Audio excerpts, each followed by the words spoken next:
In this video, tuturuan ko kayo yung easiest and safest passive income dito sa crypto. Even beginners kayang-kaya to. Pero bago ko ipakita sa inyo yung tutorial kung paano ito at kung ano ito, let's lay down some foundation muna. Sa mga hindi nakakaalam, panaglalagay tayo ng pera natin sa debit account natin sa, for example, BPI, mga brick and mortar banks, physical banks, BPI, BDO, Union Bank, Metrobank, Land Bank, nag-earn tayo ng interest sa pera natin. Hindi ganun kalaki, sobrang baba lang. 0.5, 0.75% or maybe less than 0.5 pa. At kapag naman sa mga digital banks like Maya, GCash, GoTime, Cbank, Simb, meron silang feature kung saan pag nilagay natin pera doon, mag-earn tayo ng interest ranging from 3 to 5%.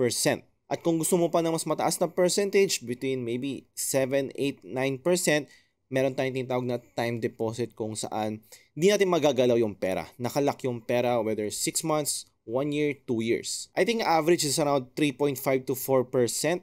So bakit ko sinashare to sa inyo? Kasi etong mga to, meron tayong similar products yan dito sa crypto. So ang question mo ngayon is, bakit pa ako maglalagay ng mga ganitong klaseng interest rates sa crypto kung meron naman pala sa mga digital banks or mga physical banks?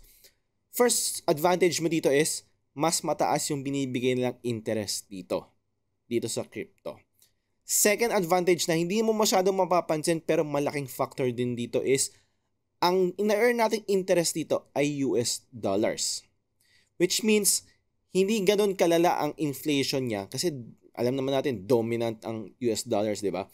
Unlike sa, pag naka-Philippine pesos ka, kalaban mo dyan ang inflation. So those two ang biggest advantage mo kung bakit mas maganda kang maglagay ng pera sa crypto at mag-earn ng passive income compared sa mga physical banks or digital banks. So bago ko papakita sa yung tutorial, gusto ko pang i-emphasize yung second reason kasi napaka-importante na hindi talaga napapansin ng mga tao. So gusto ko pang i-expound kung ano bang bakit nagiging biggest or one of the biggest advantage yun sa crypto. Alam naman natin, di ba?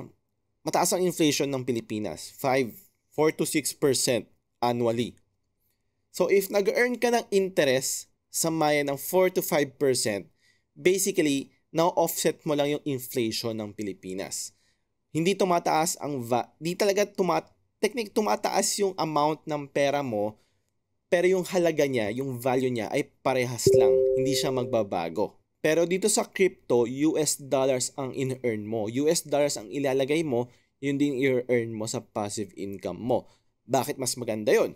Siyempre, dominant ang US dollars. Alam naman natin, peso, exchange rate ng peso sa US dollars, makikita natin pataas ng pataas yung, or pahina ng pahina yung valuation ng Philippine pesos against sa US dollars. Kumbaga, ang pera mo ay nandun sa winner. Wala yung pera mo sa loser, which is yung Philippine pesos.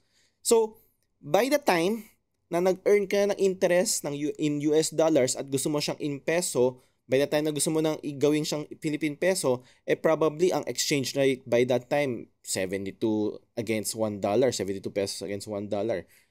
So, pag binilik mo siya sa pesos, no, mas marami ka rin makukuha ang pesos. So, technically, kung 5-6% ang in-earn mong interest dito sa crypto in dollars, tapos yung ang inflation ng Pilipinas ay sa around, sabihin 4%, so in total, nasa around 10%, 11% talaga ang kinikita mo doon sa passive income mo. Of course, that is assuming na palaging magiging winner ang US dollars against sa Philippine pesos. Kung lumakas ang Philippine pesos, humina yung US dollars, doon ka talo.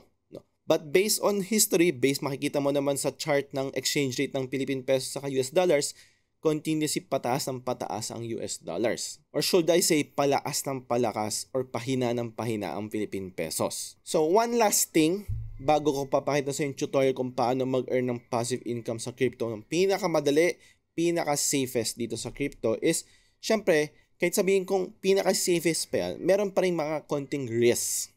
So, sasabihin ko na ngayon, bago pa masimulan yung tutorial natin. The only risk na nakikita ko lang dito is if yung platform or sabihin natin yung digital bank para mas maintindihan nyo ay nagsara or nag-bankrupt or na-hack or na-exploit.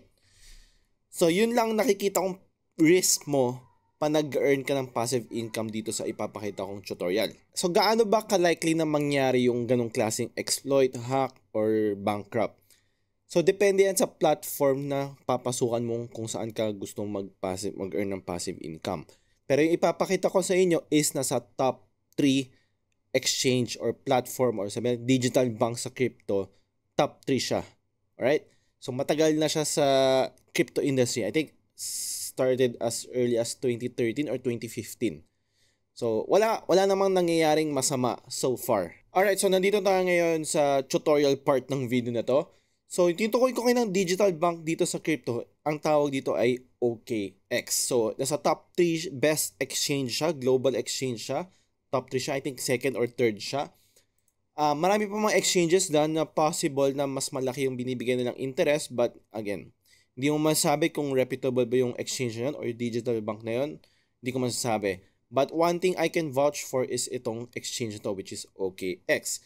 So, first things first, syempre, kailangan mo ng account. Kasi syempre, kahit saan naman kung mag-open ka ng account sa bangko, kailangan mo mag-register, di ba? Mag-open, ganyan. So, dito, kailangan mo rin mag-register ng account. So, leave ko na yung link sa bio ko. So, may referral, it's a referral link, no? Disclaimer ko na yun. Pag nag-register ka, kailangan mo rin mag-submit ng government ID, proof of address mo. So, same. Basically, same process kung nag-open ka ng account sa mga bangko. So, let's assume na nakapag-register ka na ng account, nakapag-verify ka na, nandito tayo sa homepage na to. So, if di ko na ituturo sa inyo kung paano mag-cash in, cash out, papakita ko na diretso kung paano ka mag-earn ng passive income dito. Meron na akong separate video for cashing in and cashing out, so panoorin nyo na lang yon. Diretso na tayo kung saan, paano mag-earn ng passive income dito. So, meron ako ngayon sa assets ko, sa account ko, so OKX, meron ako around $2,022 in USDT. So, that's equivalent to around maybe 120,000, 130,000. Naalala ko dati, ang exchange rate lang naisip ko lagi is $1 is equals to 50 pesos. So, lagi ko iniisip pag $2,000, 100,000. Pero hindi na po, no? Humihina ang Philippine pesos. Ngayon, nasa around 115 to 120,000 na. So, pag punta mo dito sa assets mo, syempre, pag nakapag-cash in ka na, makikita mo na yung pera mo dito. To give you a little background, so there are $2 equivalent na coin dito sa crypto na dominant, no? USDT and USDC. So there are both stable coins, meaning nakaback yan, 1:1 yan sa US dollar. Kaya siya tinawag na USDC. Ang C and yung T ay yung kumpanya. Alright, so they are both reputable. Matagal na rin sa industry yan. So, wala ka masyadong kailangan ibahala. Okay, so, balik tayo sa main page. So, punta kayo sa top left. Ayan, makikita mo may grow tayo dito. So, ito na titignan natin yung earn. So, ito na yung parang time deposit or yung interest rates na ma-earn mo sa digital banks. Ito na yon. So, mapapansin mo dito, we have several coins. But, ang focus lang natin kasi itong tutorial na to ay for beginners and some pinaka-safe, right? So, yung ibang coins nito, syempre, hindi siya safe kasi hindi sila stable coin. Nagka-fluctuate sila, pwede kang mawala ng pera. While USDT and USDC, stable po siya, $1 po yan. Hindi yan mag-fluctuate, no? Hindi ka malulugi, basically. So, mapapansin mo dito, meron tayong APR, APY dito. Ito yung interest rates na ma-earn mo. So, meron tayong flexible, meron tayong fixed. So, ibig sabihin ng flexible is anytime pwede mo siyang i-withdraw. Alright? Ang fixed naman is parang time deposit sa mga bangko. Naka-fix siya 30 days, 60 days, 90 days, even a year. Naka-fix siya. Pwede mo siyang i-withdraw pa rin, pero may penalty or hindi mo makukuha yung na-earn mong interest. But basically, kung wala ka talagang balak i-gastos yung pera, then mas ideal sa'yo ang fix kasi mas mataas ang ibibigay niyang interest sa'yo. So, magfo-focus muna tayo sa pinaka-safest dito sa Grow na to, which is yung simple earn. Kaya nga tinawag siyang simple because it's the safest and less risk. So, here makikita mo, meron tayong, ang baba naman, di ba? Una mo mapapansin, 1% lang, 2% lang. So, here, meron silang 10% additional bonus for first 180 days para sa mga new users. So, dito sa USDT, it's already sold out. But dito sa USDC, meron pa. So, kung magka-cash in ka, choose USDC or you maybe choose USDT first and then i-convert mo siya into USDC. Pag nag-subscribe tayo, so gusto natin maglagay ng pera, mag-subscribe tayo. Well, gamitin lang yung USDT as an example kasi meron din naman silang bonus, no?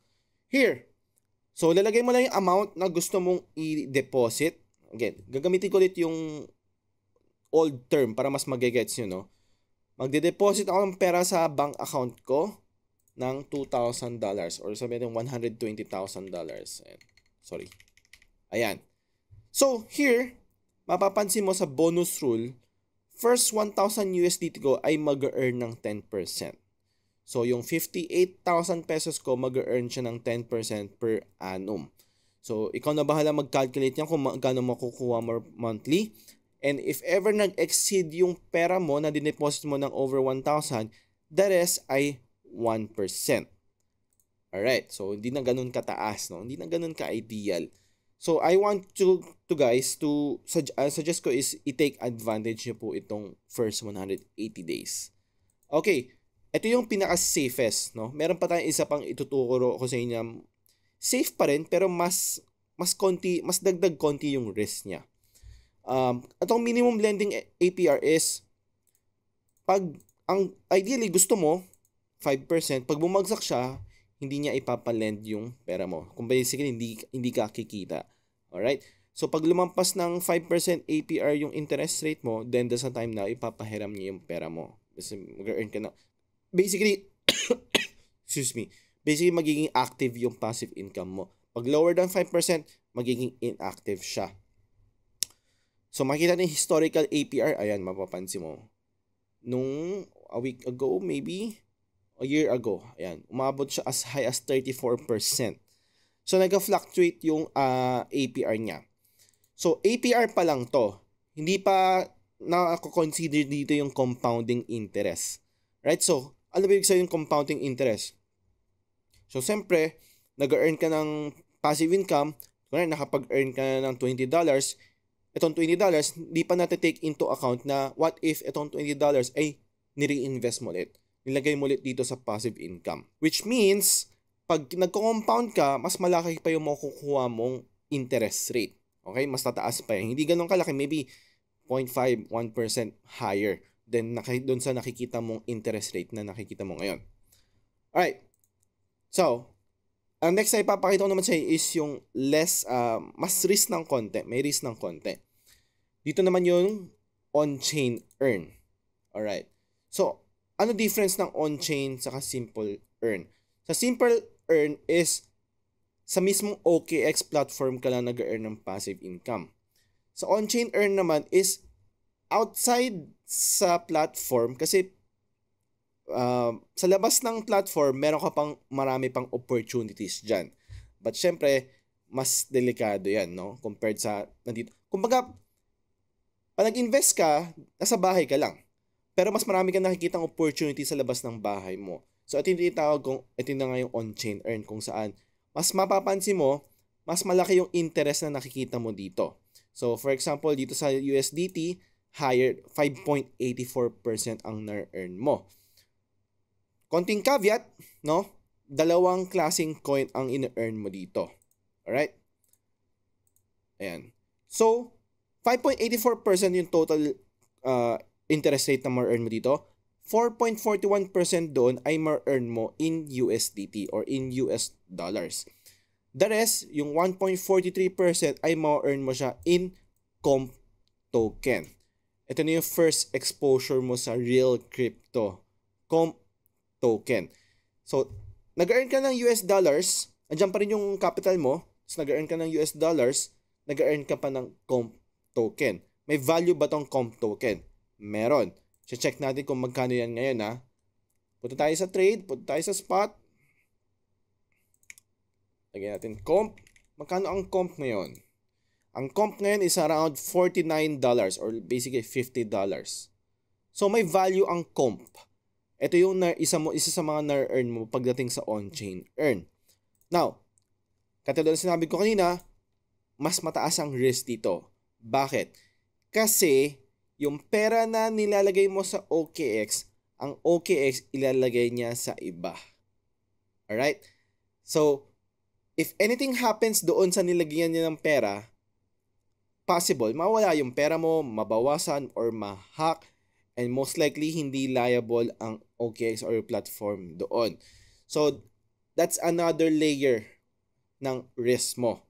Okay? Sa Simple Earn, ang risk mo doon is mag-bankrupt or mag-shutdown yung OKX. Pag sa on-chain earn ka naman, mas mataas interest, parang nag-add ka ulit ng isa pang layer ng risk kung saan pag nawala or nag-shutdown yung project kung saan nila nilagay yung pera mo, possible na mawala din yung pera mo. Alright?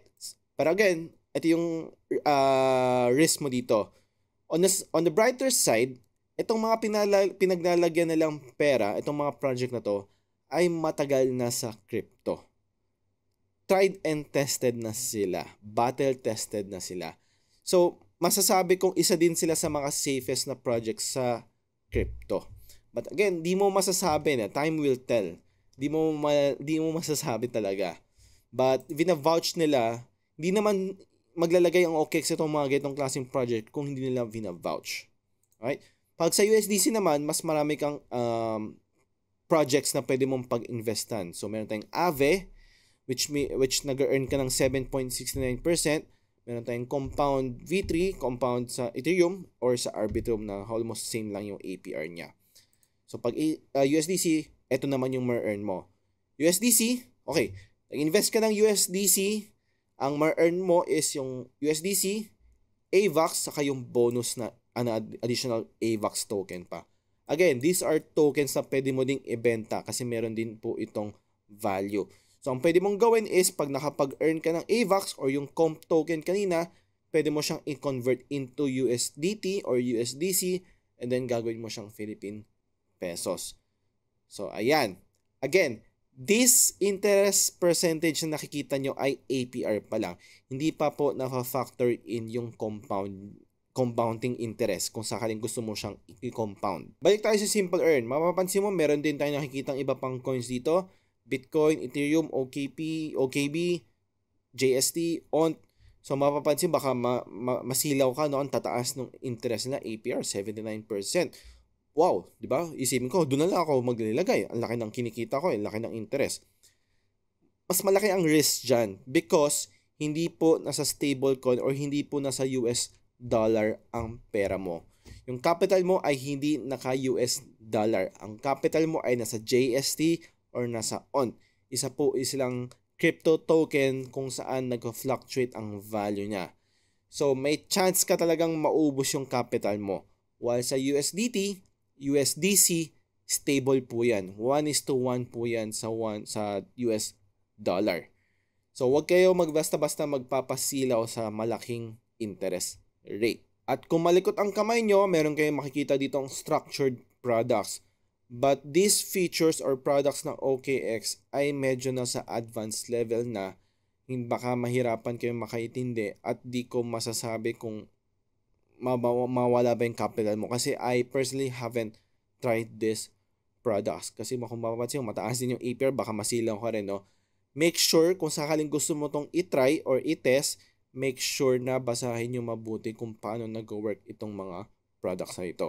Alright, so yun lang. If meron kayong mga questions regarding sa on-chain earn, simple earn, or pag-earn ng passive income dito sa crypto, leave nyo na yung comment sa baba. If meron pa kayong other related crypto questions, pwede nyo na i-leave sa comment sa baba. Make sure subscribe kayo, like, share, sali kayo sa Telegram group ko. Lahat na yon, lahat ng mga links ay nasa baba, even yung OKX registration. Referral link po yun.